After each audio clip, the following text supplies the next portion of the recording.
안녕하세요 여러분, 솔토리입니다. 이번 영상에서는 세 번째 챕터를 읽어드리겠습니다. 제가 좀 버벅거리더라도 그냥 예쁘게 봐주세요. 그럼 시작하겠습니다.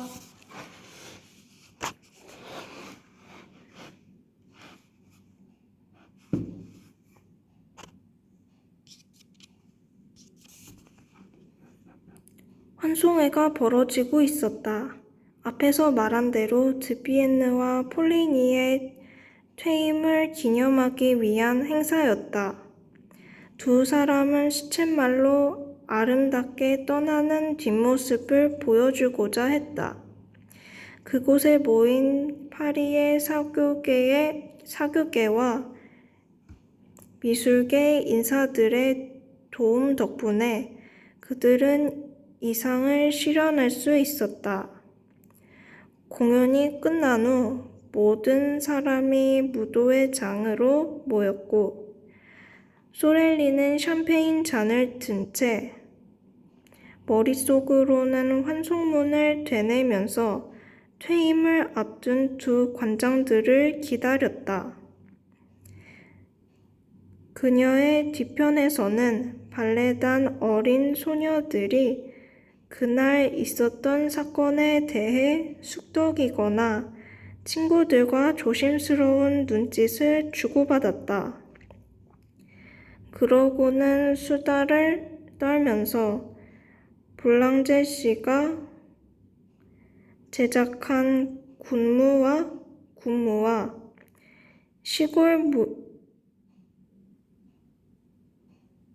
시골 무용이라는 작품 사이에 마련된 저녁 만찬 테이블 주위로 모여들었다.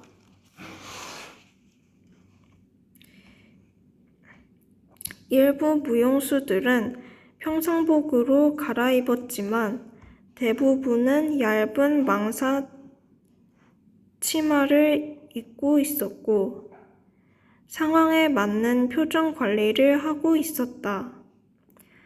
하지만 철없는 15살 잡무만큼은 유령이나 조제프 비케의 죽음 따위는 벌써 잊어버린 것 같았다. 잡무는 계속 웃고 제잘거리고 깡충 뛰면서 사방을 돌아다니고 장난을 쳤다. 드비엔느와 폴리니가 무도회장 계단의 모습을 드러내자 소렐리가 엄한 얼굴로 잡무에게 주의를 주었다.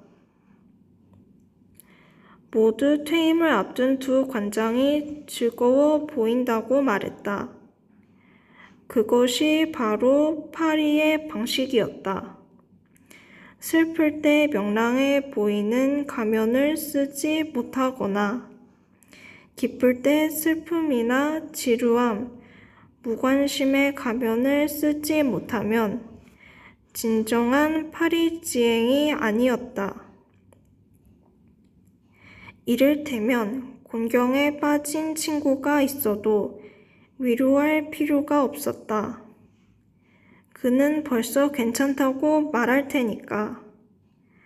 하지만 엄청난 행운을 만난 사람을 축하해 줄 때는 조심해야 했다. 행운을 당연하게 여기기 때문에 오히려 축하받는다는 사실에 놀랄 테니까. 이처럼 파리지앵들의 생활은 가면무도회와 같았다. 드비엔느와 폴리니처럼 알만한 사람들은 슬픔이 아무리 커도 무도회장 같은 자리에서 감정을 드러내는 실수 따위는 하지 않았다. 그들은 소렐리의 환송사가 시작되자 거리낌 없이 환하게 웃었다. 그러나 말괄량이 소녀 잡무의 말 한마디로 두 사람의 얼굴에서는 웃음이 사라지고 고뇌와 놀라움이 그대로 드러나고 말았다. 오페라의 유령이다.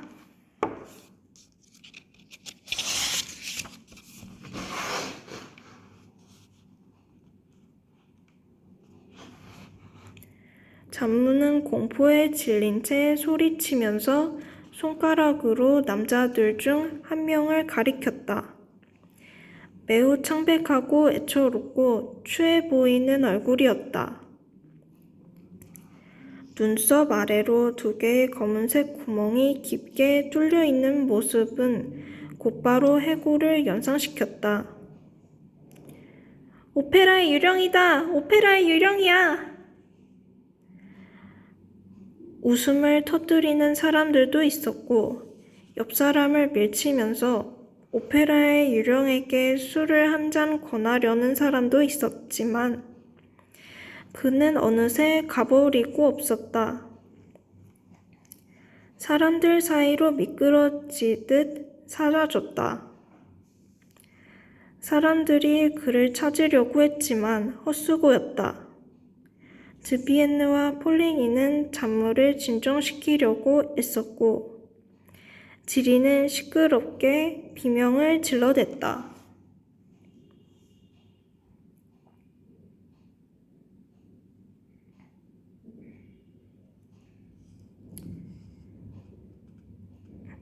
소렐리는 화가 치밀었다. 아직 환송문 낭독이 다 끝나지도 않았는데 두 노신사는 그녀에게 입을 맞추면서 고맙다고 말하고는 오페라의 유령만큼 재빨리 가버렸다. 별로 놀라운 일은 아니었다. 두 사람은 위층에 있는 성악 공연장에서도 환송회를 치러야 했고 개인적으로 친한 사람들까지 만나야 했으며 마지막으로는 관장실 밖에 있는 큰 로비에서 저녁 식사를 해야 했다. 드비엔느와 폴리니는 거기에서 새 관장들과 전혀 모르는 사이였지만 친한 친구 사이처럼 행동했다.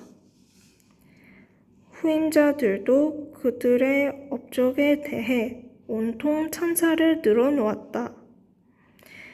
그 덕분인지 지루한 저녁이 될 것이라고 생각했던 손님들의 얼굴이 한층 밝아졌다. 저녁 식사는 화기애애한 분위기에서 이루어졌다. 특히 오페라 하우스가 과거에 누린 영광과 앞으로 맛볼 성공에 대한 정부 대표자의 연설이 있은 후 분위기는 더욱 무르익었다.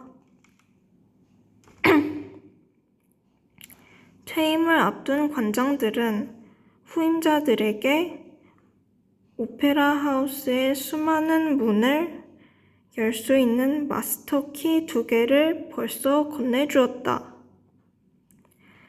마스터키가 건네지는 동안 일부 손님들의 시선이 테이블 끝에 앉아있는 움푹 들어간 눈에 기묘하고 창백한 얼굴로 향했다.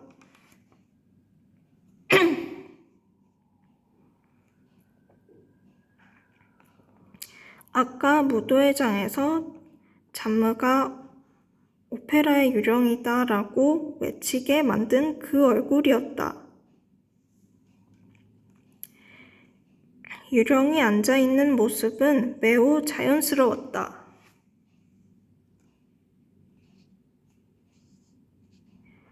먹지도 마시지도 않는 나는 것만 빼고는 미소를 지으며 그쪽을 쳐다보던 사람들은 이내 장례식을 연상시키는 그 얼굴에서 고개를 돌렸다.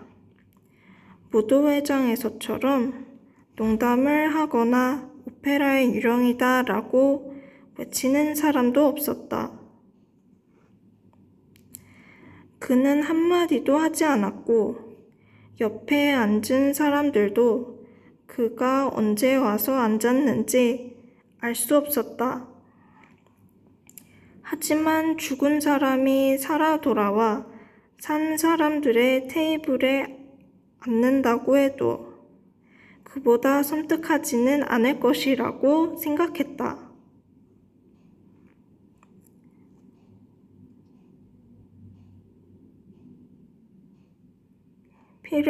피르맹 리샤르와 아르망 몽샤르맹의 친구들은 이 창백하고 여윈 손님이 드비엔느나 폴리니의 측근이라고 생각했다. 반대로 드비엔느와 폴리니는 그가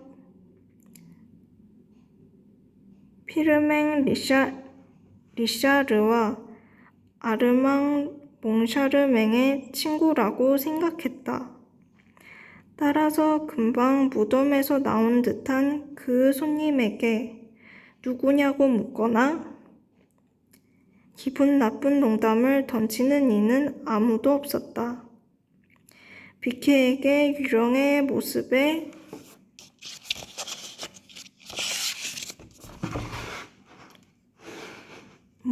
대해 들은 적이 있는 몇몇 사람들은 테이블 끝에 앉아있는 남자가 유령과 비슷하게 생겼다고 생각했을 뿐이다. 그들은 비케가 죽었다는 사실을 아직 모르고 있었다. 하지만 유령은 코가 없다고 했는데 그 남자에게는 코가 있었다. 몽샤르맹의 회고록을 보면 유령의 코는 투명하다고 했다. 정확히 말하자면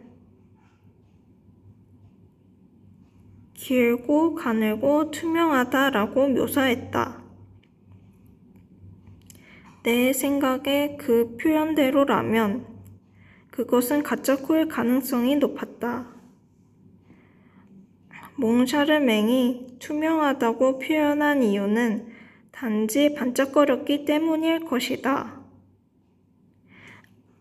알다시피 태어날 때부터 코가 없거나 수술로 잃은 사람들은 멋진 가짜 코를 달 수 있잖은가. 유령은 왜 그날 초대받지도 않은 환송의 저녁 만찬 자리에 와 있었을까? 과연 그가 정말로 오페라의 유령이라고 확신할 수 있을까? 확실하게 말할 수 있는 사람이 있는가? 이 사건을 언급하는 이유는 유령이 그렇게 대담한 행동을 할 수 있다는 믿음을 독자들에게 심어주기 위해서가 아니다. 단지 그런 일도 충분히 있을 수 있었다는 것을 독자들에게 미리 납득시키려는 것이다. 어쨌든 그가 오페라의 유령이었을 거라는 데는 나름의 이유가 있다.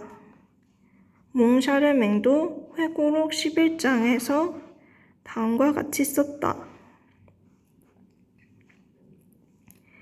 그날 밤을 생각하면 저녁 만찬에 나타난 그 누구도 알지 못하는 유령 같은 존재에 대해 드비엔느 씨와 폴리니 씨가 관장실에서 우리에게 털어놓은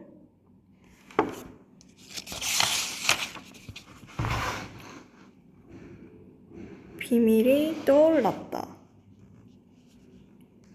그날 있었던 일은 이러했다.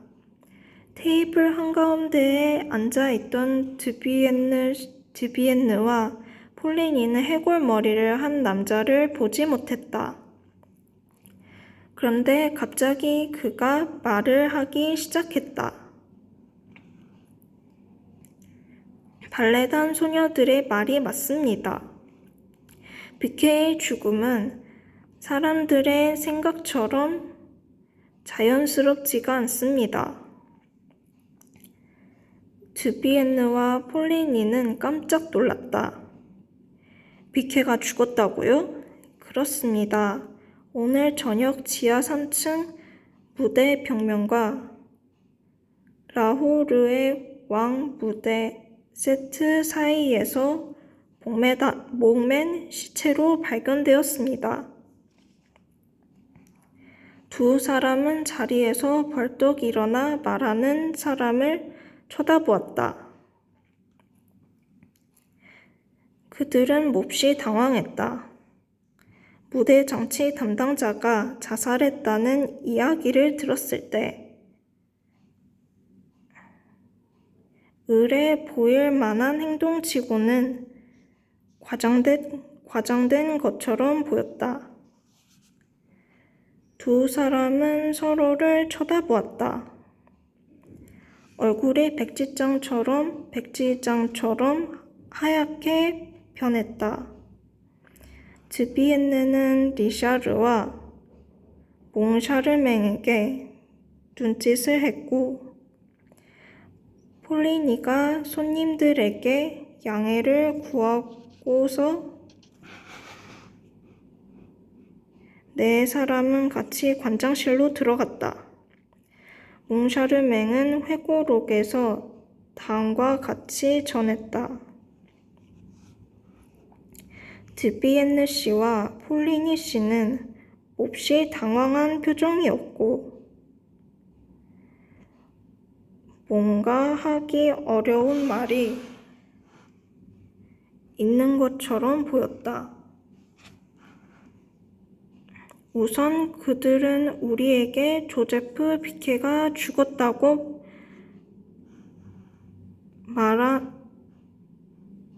말한 테이블에 앉은 남자를 아느냐고 물었다. 우리가 모른다고 대답하자 더욱 걱정스러워하는 표정이 역력했다. 그들은 우리가 손에 든 마스터키를 한동안 쳐다보더니 열쇠를 바꾸는 것이 좋겠다고 말했다. 모든 문과 옷장, 찬장 등을 잠글 수 있는 열쇠를 아무도 모르게 만들라는 것이었다. 그들의 표정이 재미있어서 우리는 웃기 시작했고 오페라 하우스에 도둑이 있는지 물었다. 그들은 도둑보다 더한 존재, 유령이 있다고 했다. 우리는 또 웃었다. 우리를 즐겁게 해주려는 농담이라고 생각했다. 하지만 진지하게 받아들이라는 그들의 요청에 따라 적당히 맞장구 쳐 주기로 했다. 그들은 원래는 유령 이야기를 할 생각이 없었다고 말했다. 자신에게 무례하게 대하지 말고 무슨 요구든 들어주라고 후임들에게 전하라는 유령의 지시가 있었다면 말이다. 또 유령의 지시에도 불구하고 그들은 그림자 같은 독재자가 점령한 오페라 하우스를 떠난다는 안도감에 젖어 마지막까지 그 기이한 이야기를 쉽게 털어놓지 못했다. 우리 역시 그 이야기를 받아들일 준비가 되어 있지 않았다. 그러나 전임자들은 조제프 비케가 죽었다는 소식에 유령의 말을 무시하면 언제나 기이하고 불길한 사건이 일어난다는 사실을 다시 한번 떠올리게 되었다고 한다. 그들이 중대한 비밀을 털어놓는 것처럼 전혀 예상치 못한 유령 이야기를 하는 동안 나는 리샤르를 쳐다보았다. 학창 시절 소문난 장난꾸러기였던 리샤르는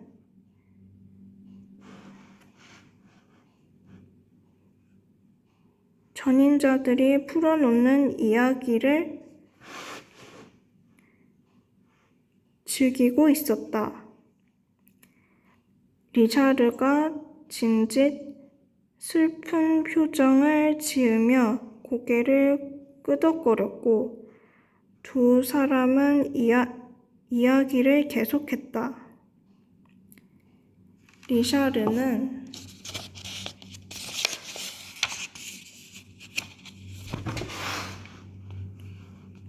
유령이 나오는 오페라 하우스에서 일하게 된 것을 후회하는 표정이 역력했다. 나도 그를 따라서 절망스러운 표정을 짓는 수밖에 없었다. 하지만 마지막에는 우리 둘 다 웃음을 터뜨릴 수밖에 없었다. 드비엔느 씨와 폴리니 씨는 우울한 표정을 하고 있던 우리가 갑자기 웃음을 터뜨리자 마치 미친 사람을 보듯 쳐다보았다.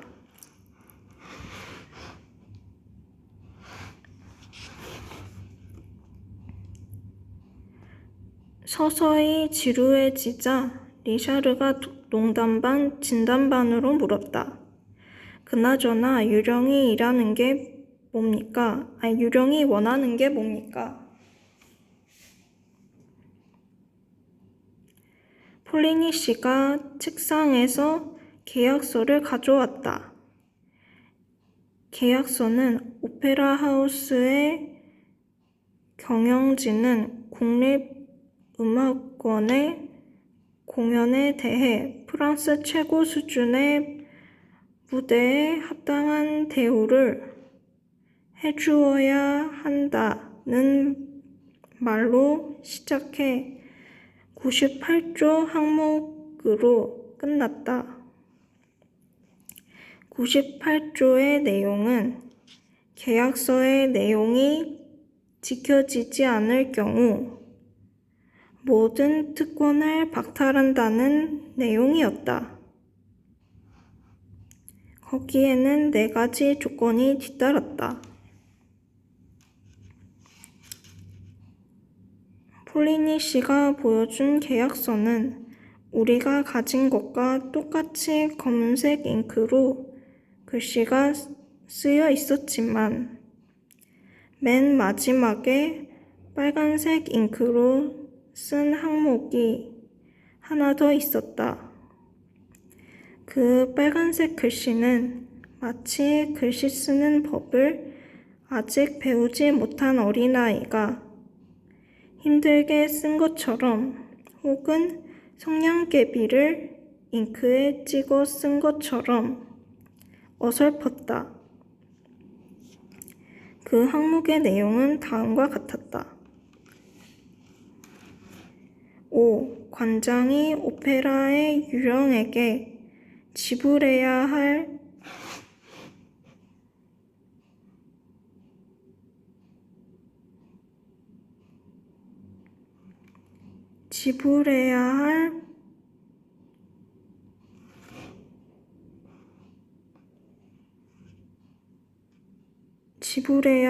매월 2만 프랑 또는 매년 24만 프랑이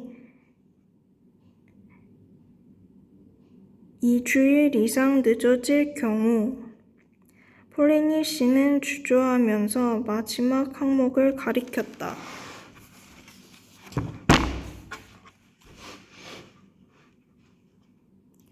그게 다인가요? 다른 요구사항은 없습니까? 리샤르가 침착하게 물었다. 있습니다. 폴리니 씨가 대답했다.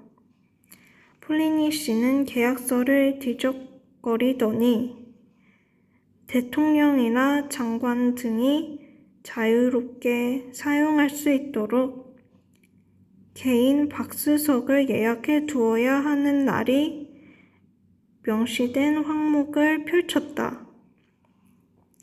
그 항목의 맨 끝에도 빨간색 잉크로 한 줄이 추가되어 있었다.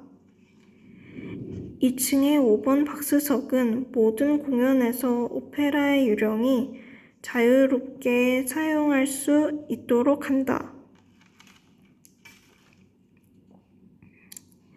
우리는 자리에서 벌떡 일어나 전임자들의 손을 잡고 어떻게 그렇게 기발한 장난을 생각해냈는지 놀라워했다. 프랑스의 전통적인 유머 감각이 절대 사라지지 않으리라는 것을 증명하는 장난이었기 때문이다. 리샤르는 드비엔느 씨와 폴리니 씨가 퇴임하는 이유를 이제야 이해할 수 있다고 덧붙이기까지 했다. 터무니없는 요구를 하는 유령하고 어떻게 일할 수 있겠냐면서. 그런데 가관인 것은 리샤르의 비꼬는 듯한 말에도 폴리니 씨가 이렇게 진지하게 대꾸한 것이었다. 요구한다고 24만 프랑을 그냥 줄 수는 없죠. 게다가 유령을 위해서 5번 박스석을 비워둬야 한다니 손해가 어마어마하지 않겠습니까? 예약 들어오는 걸 모두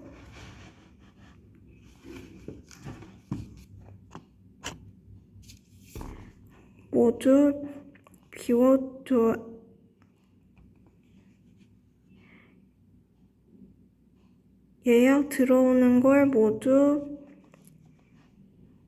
반려해야 하는 건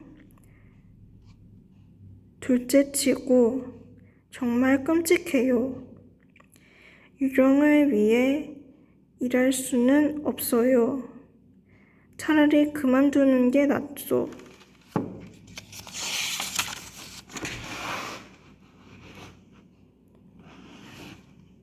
맞아요. 그만두는 게 나아요. 갑시다. 드비엔느 씨도 맞장구 치며 일어섰다. 그때 리샤르가 말했다. 그런데 두 분은 유령에게 너무 친절했던 것 같습니다. 나 같으면 벌써 체포해버렸을 거예요. 하지만 무슨 수로? 도대체 어디서? 본 적도 없는데. 두 사람이 입을 모아 소리쳤다. 박스석에 오지 않습니까? 박스석에서 한 번도 본 적이 없어요. 그럼 박스석을 팔아요. 오페라의 유령의 박스석을 팔라고요? 당신들이 어디 한번 그렇게 해보구려. 우리 네 사람은 관장실을 나갔다. 리샤르와 나는 그날처럼 실컷 웃어본 적이 없었다. 지금까지 챕터 3였고요. 제가 좀 버벅거리는 게 많았는데 그래도 끝까지 들어주셔서 감사합니다. 그럼 여러분 안녕.